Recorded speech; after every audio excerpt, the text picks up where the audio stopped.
saying it's get back. People saying a bunch of things. Do you remember the day Los Angeles stood still? When Nipsey Hussle's name became both a rallying cry and a haunting echo. Years later, tragedy strikes again. Big U's son is gunned down, and his killer confesses, "I did it for Nipsey." But what if vengeance wasn't the real motive? What if this was the final play in a betrayal years in the making? The confession, the fallout, the heartbreak, all unfolding on Halloween night in South Los Angeles. What began as an ordinary evening turned catastrophic. At precisely 11 p.m., under the dull amber wash of streetlights near West 69th Street and South Figueroa, the quiet cracked open with gunfire. Witnesses recalled it happening too fast to comprehend. Within moments, Jabari Baby Henley, the 34-year-old son of LA icon Eugene Big U Henley, lay still outside a smoke shop, struck multiple times at point-blank range. The Los Angeles County Medical Examiner would later confirm multiple gunshot wounds, ruled homicide. Responding officers attempted CPR, but he was declared dead at a nearby hospital minutes later. The lab labeled it a targeted killing, though they refused to name suspects or speculate on motive. That silence ignited theories across social media. On a Samba No Jumper segment, the host reflected on the shock of losing someone so intertwined with La's cultural fabric. He was super cool, bro. Hilarious and just had good vibes. Unfortunately, his son got shot and killed outside a smoke shop in the Hoover territory. The grief rippled through the city. Big U, a man whose name embodies both respect and controversy, sat behind bars on federal RICO charges when word of his son's death reached him. The timing was merciless. His organization under federal lens, his legacy under fire, and now his family devastated by the same streets that once built his power. To outsiders, 69th and Figueroa might seem like any other corner. But to those from South Central, that intersection is legend. A stretch known as the Blade, a place where nightlife, hustling, and violence coexist in uneasy rhythm. As one podcast host put it, that block has always carried energy, the kind that can turn from noise to nightmare in seconds. That whole, down to like, you feel me, to the 60s, where unfortunately, I think this was at like 67th and Fig. It said 69. 69, okay. So The ABC 7 Eyewitness report verified the scene outside the Sunset Smoke Shop, directly across from a small liquor store. There, the gunman pulled up in a vehicle, called out Jabari by name, and fired from the driver's seat before fleeing at speed. Investigators quickly concluded this was no random act. It was personal. The city's homicide map already painted a troubling picture. As one commentator noted in the transcript, you could look up all the murders in Los Angeles, that there's certain places right now that are not cool to hang out with out here. These places are hot. That stretch, one host warned, was the heartbeat of the Blade, the most active, unpredictable block in South Central. And as devastating as it was, few locals were shocked. The area had become a flashpoint for violence in recent months, with multiple shootings erupting just streets apart. Community peace workers had sounded the alarm to city leaders about rising tensions, but support was thin, and attention was elsewhere. So who was Jabari Baby Wee Henley? Born in 1991, he was the son of one of Los Angeles' most polarizing figures. His father, Eugene Big U Henley, was once a leader of the Rolling 60s Crips before reinventing himself as a music executive credited with helping shape the careers of Nipsey Hussle, Curupt, and Ice Cube. Jabari grew up in that shadow, not just the legacy, but the weight of it. Nicknamed Baby Wee, he followed his father's blueprint but made his own mark, managing talent under Unique Records, the same label that launched Nipsey's early career. Friends describe him as sharp, magnetic, and fiercely loyal, the type of person who could command any room. Yet, the same streets that built his family's name also held him tight. Those close to him often spoke of a man torn between two lives: the legitimate world of music business his father helped pioneer, and the street code that had defined generations of Henleys. According to Fox LA, Jabari had been working to clean up Unique Records' image after prior investigations linked it to gang affiliations. Still, his history lingered. In 2021, he was listed as a person of interest in the Las Vegas murder of rapper Ray Sean Lil R.W. Williams, whose body was later found in the desert. Jabari was never charged, but the case resurfaced during his father's 2025 federal RICO indictment. Even so, those who knew him say he was changing course. Tributes flooded social media from fellow artists, community leaders, and friends. His younger brother, Dane Henley, an NFL linebacker for the Los Angeles Chargers, learned of the shooting mid-game. Hours later, he posted on Instagram, "2025 brought me more pain than joy. I'm gonna make sure we good, big bro. I got nephew. Don't worry about it. I love you. Allah bless me with one more night with my brother. Forever we." The post went viral, resonating deeply across sports and music circles. The contrast between the two brothers was striking. One celebrated for his rise through discipline and sportsmanship, the other trapped in the pull of a street legacy he couldn't fully escape. Together, their stories reflected the dual realities faced by countless young men from South Central. One path paved in opportunity, the other haunted by history. Inside the Metropolitan Detention Center in Los Angeles, the news reached Big U through a phone call from fellow inmate and music producer Loose Cannon, who later told TMZ the moment shattered him. Even behind bars, Big U's grief rippled through the city. Street blogs called it karma. Others whispered revenge. Across social media, hashtags like #ChalkForNipsey began trending, a digital chant implying the killing was retribution for old wounds. Soon, conspiracy theories flooded timelines. Some claimed it was die-hard Nipsey Hussle fans seeking vengeance. Others believed rival sets had seized the opportunity to strike while Big U sat locked away. None of it was verified. The Lapt released a measured statement, refusing to name suspects but confirming that gang-related homicides in Los Angeles had surged 34% compared to the year before. Analysts blamed social media beefs, territorial disputes, and post-pandemic poverty. But for those who knew the Henley family, this was more than another data point. It was personal. It felt targeted, deliberate, as if ghosts from a decade past had finally come to collect. As speculation spread, detectives urged patience. No arrest had been made, and no clear motive was confirmed, yet the whispers only grew louder, that Jabari's killer had ties to Nipsey Hussle, that he'd done it for him. And soon, that whisper would erupt into a courtroom confession that would rattle Los Angeles to its core. I did it for Nipsey. The morning of November 7, 2025, barely a week after Jabari Baby Wee Henley's killing, Los Angeles woke to a headline that stopped the city cold. Big U's son's suspected killer arrested. Confession shocks courtroom. According to ABC7's updated police bulletin, officers from LAPD's Southeast Division, working alongside the Gang and Narcotics Task Force, detained 27-year-old Deshaun Lil Price Walters after a routine traffic stop in Compton. In the passenger seat of his gray Dodge Charger, detectives discovered a Glock 17 with its serial number filed off, a ballistic match to shell casings collected at the Sunset Smoke Shop. But it wasn't the weapon that would dominate headlines. It was his words. Months later, on February 21, 2026, silence filled the Los Angeles Superior Courtroom as Walters stood before Judge Maria Lopez for sentencing. Convicted of first-degree murder, he had remained stone-faced through the trial. But gripping the podium with trembling hands, he finally broke. According to the Los Angeles Times transcript, Walters said, "I know what I did was wrong.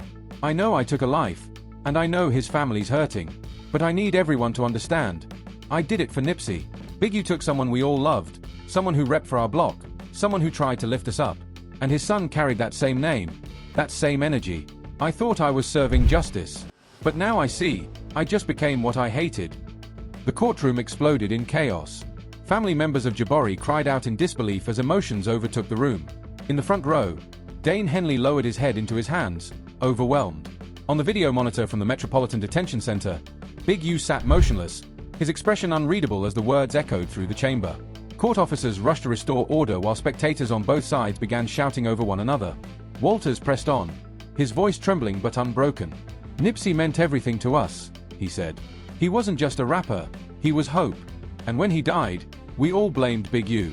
We blamed him for not protecting Nip, for the beef, for everything. So when I saw Jabari that night, it wasn't about hate, it was about balance. I thought I was doing what Nipsey would have wanted. But I was wrong.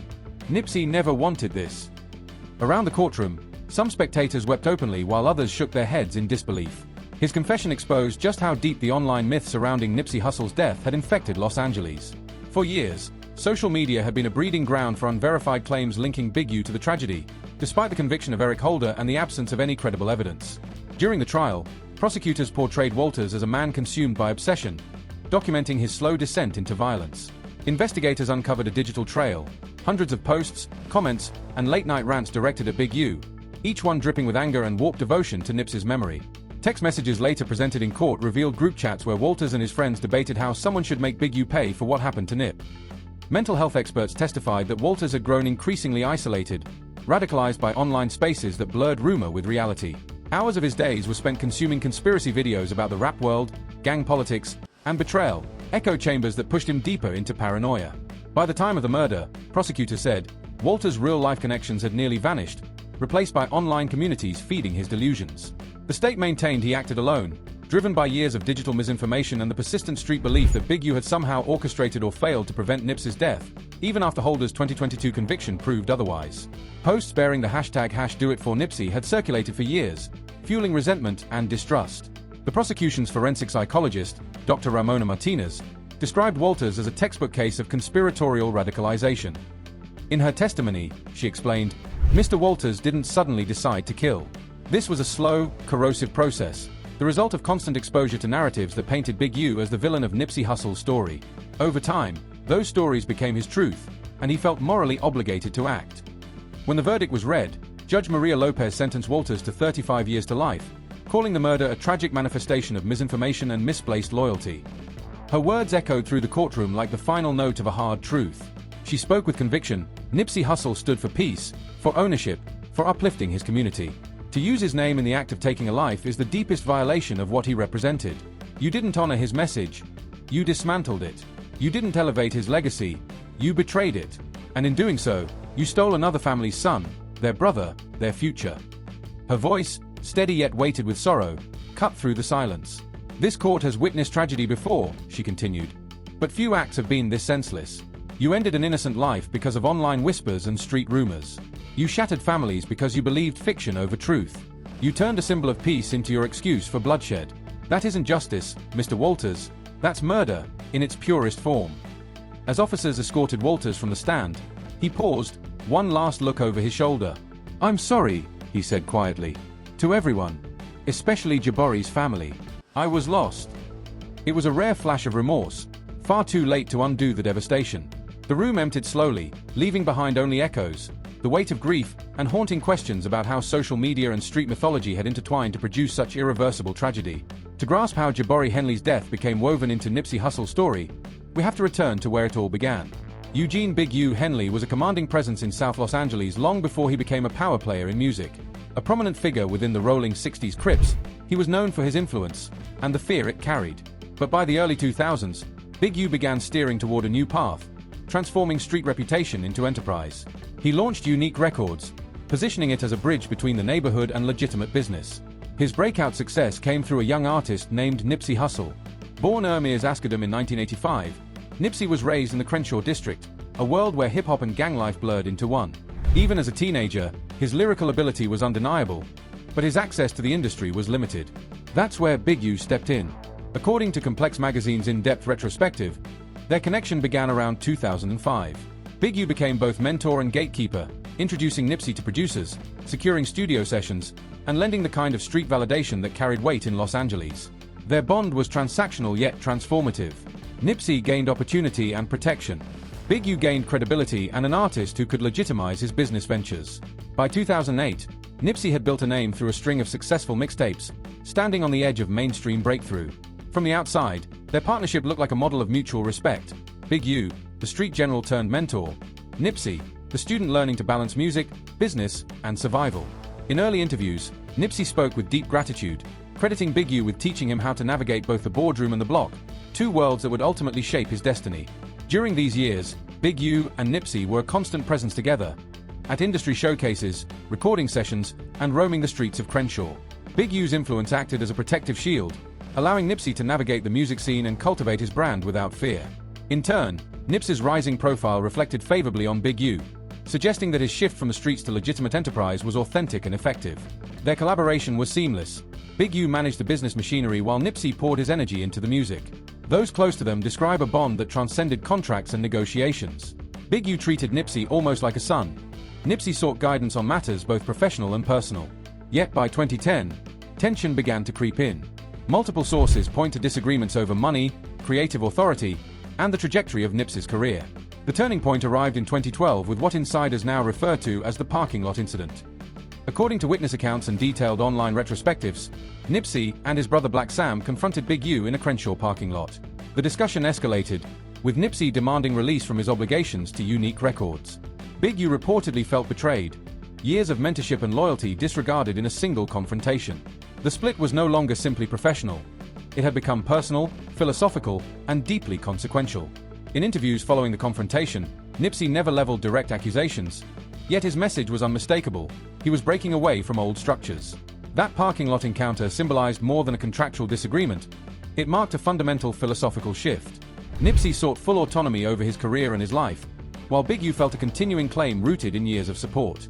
In a 2013 conversation with The Breakfast Club, Nipsey hinted at the divide: "You've got to separate business from the streets.